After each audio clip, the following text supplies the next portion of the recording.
بسم اللہ الرحمن الرحیم۔ ناظرین، اس ویڈیو میں ہم آپ کو بتائیں گے کہ تاریخ اسلام میں زبیدہ کون تھیں اور مکہ میں نہر زبیدہ کس نے تعمیر کروائی تھی۔ ویڈیو میں آگے بڑھنے سے پہلے آپ سے گزارش ہے کہ اگر آپ نے ابھی تک ہمارے چینل کو سبسکرائب یا لائک نہیں کیا تو جلدی سے ہمارے چینل کو سبسکرائب اور لائک کر دیں تاکہ ہر نئی آنے والی ویڈیو آپ تک بآسانی پہنچ سکے۔ تو چلیں شروع کرتے ہیں۔ ناظرین، زبیدہ کا پورا نام ام جعفر زبیدہ بنت جعفر بن ابو جعفر منصور ہاشمی خاندان کی چشم و چراغ تھیں۔ یہ خلیفہ ہارون رشید کی چچا زاد بہن تھیں۔ ان کا نام امت العزیز تھا۔ ان کے دادا منصور بچپن میں ان سے خوب کھیلا کرتے تھے۔ ان کو زبیدہ دودھ پلانے والی عورت کہہ کر پکارتے تھے، چنانچہ سب اسی نام سے پکارنے لگے اور اصلی نام سب لوگ بھول گئے۔ یہ نہایت خوبصورت اور ذہین و فطین تھیں۔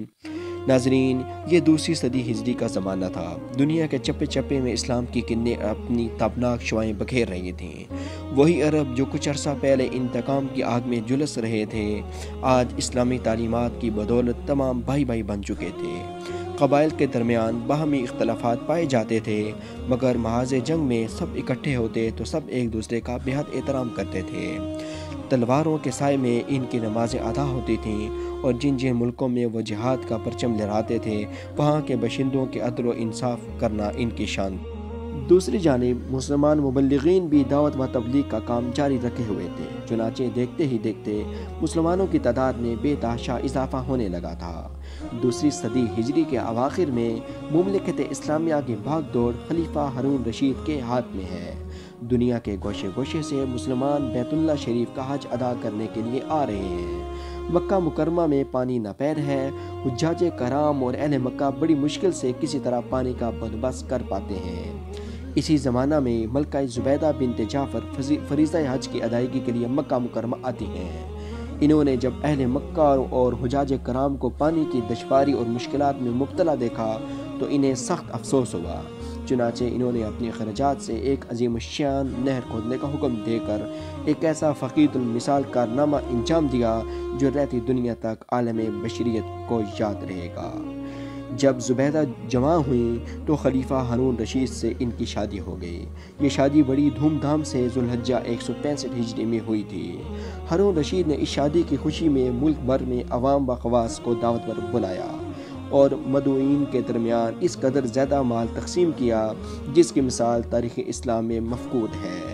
اس موقع پر خاص بیت المال سے اس نے 50 ملین درہم خرچ کیے تھے۔ ہارون رشید نے اپنے خاص مال سے جو کچھ خرچ کیا وہ اس کے علاوہ تھا۔ ہارون رشید ملکہ زبیدہ سے بہت زیادہ محبت کرتے تھے۔ ایک مرتبہ اس نے اپنی بیوی کو یہ کہہ کر پکارا، ہلمی یا ام نہر ذرا ادھر آنا۔ زبیدہ نے بعد میں مشہور عالم اسماعی کو بلا کر پوچھا، امیر المؤمنین مجھے ام نہر کا کہہ کر پکارتے ہیں، اس کا کیا معنی ہے؟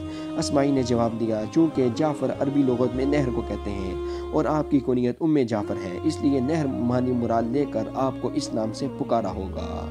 زبیدہ بڑی ہی سمجھدار خاتون تھی، حاشیہ برداروں کے کہنے پر کبھی فوراً فیصلہ نہیں کرتی تھی۔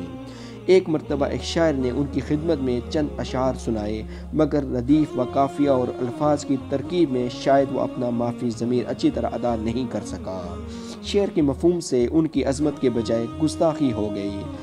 ہشم و حزم نے شاعر کی عبارت کو ملکہ کی بے ادبی پر محمول کیا اور اس کو گرفتار کرنا چاہا، مگر ملکہ نے ان سے یہ کہا، دعوہ فإن من اراد خیرا فاخطا خیر ممن اراد شرا فاصابا۔ اس کا ترجمہ یہ ہے کہ اس کو چھوڑ دو، کیونکہ جس کی نیت اچھی بات کہنے کی ہو مگر اس سے لغزش ہو جائے، ایسا شخص اس آدمی سے بہتر ہے جس کی نیت بری ہو مگر وہ اچھی بات کہہ جائے۔ ملکہ زبیدہ کی خدمت کے لیے 100 نوکرانیاں تھیں جن کو قرآن کریم یاد تھا۔ وہ ہر وقت قرآن پاک کی تلاوت کیا کرتی تھیں۔ ان کے محل میں قرأت کی گنگناہٹ شہد کی مکھیوں کی بنبناہٹ کی طرح آتی رہتی تھی۔ زبیدہ نے پانی کی قلت کے سبب حجاج کرام اور اہل مکہ کو درپیش مشکلات اور دشواریوں کا اپنی آنکھوں سے جب مشاہدہ کیا تو انہوں نے مکہ میں ایک نہر بنانے کا ارادہ کر لیا۔ اس سے پہلے بھی وہ مکہ والوں کو بہت زیادہ مال سے نوازتی رہتی تھیں اور حج و عمرہ کے لیے مکہ آنے والوں کے ساتھ ان کا سلوک بے حد فیاضانہ تھا۔ اب نہر کی کھدائی کا منصوبہ سامنے آیا تو مختلف علاقوں سے ماہر انجینئر بلوائے گئے۔ مکہ مکرمہ سے 35 کلومیٹر شمال مشرق میں وادی حنین کے ساتھ جبال تاج سے نہر نکالنے کا منصوبہ بنایا گیا۔ ایک نہر جس کا پانی جبال قرا سے وادی نعمان کی طرف جاتا تھا اسے بھی نہر زبیدہ میں شامل کر لیا گیا۔ یہ مقام عرفات سے 12 کلومیٹر جنوب مشرق میں واقع تھا۔ اس کے علاوہ مینا کے جنوب میں صحرا کے مقام پر ایک تالاب بئر زبیدہ کے نام سے تھا جس میں بارش کا پانی جمع کیا جاتا تھا۔ اس سے 7 کاریزوں کے ذریعے پانی نہر میں لے جایا گیا، پھر وہاں سے ایک چھوٹی نہر مکہ مکرمہ کی طرف اور ایک عرفات میں مسجد نمرہ تک لے جائی گئی۔ اس عظیم منصوبے پر 17 لاکھ دینار خرچ ہوئے۔ ملکہ زبیدہ نے انتہائی شوق اور جذبہ اخلاص کے تحت نہر کی کھدائی کرائی تھی۔ وہ حجاج کرام اور اہل مکہ کو پانی کی دشواریوں سے نجات دلانا چاہتی تھیں اور یہ کام صرف اللہ تعالیٰ کی خوشنودی کے لیے انہوں نے کیا تھا۔ اس کا اندازہ اس بات سے لگایا جا سکتا ہے کہ جب نہر زبیدہ کی منصوبہ بندی شروع ہوئی تو اس منصوبہ کا منتظم انجینئر آیا اور کہنے لگا، آپ نے جس منصوبہ کا حکم دیا ہے اس کے لیے خاصے اخراجات درکار ہوں گے، کیونکہ اس کی تکمیل کے لیے بڑے پہاڑوں کو کاٹنا پڑے گا، چٹانوں کو توڑنا پڑے گا، نشیب و فراز کی مشکلات سے نمٹنا پڑے گا، سینکڑوں مزدوروں کو دن رات محنت کرنی پڑے گی، تب کہیں جا کر اس منصوبہ کو پائے تکمیل تک پہنچایا جا سکتا ہے۔ یہ سن کر ملکہ زبیدہ نے جو جواب دیا وہ دلچسپ بھی ہے اور تاریخ میں لکھا بھی جائے گا، اور اس سے اس کی قوت فیصلہ اور منصوبے سے دلچسپی کا اظہار بھی ہوتا ہے۔ انہوں نے چیف انجینئر سے کہا، اعملها ولو كانت ضربة فاس بدینار۔ اس کا ترجمہ یہ ہے کہ اس کام کو شروع کرو خواہ کلہاڑی کی ایک ضرب پر 1 دینار کا خرچ آئے۔ اس طرح جب نہر کا منصوبہ تکمیل کو پہنچ گیا تو منتظمین اور نگران حضرات نے اخراجات کی تفصیلات ملکہ کی خدمت میں پیش کیں۔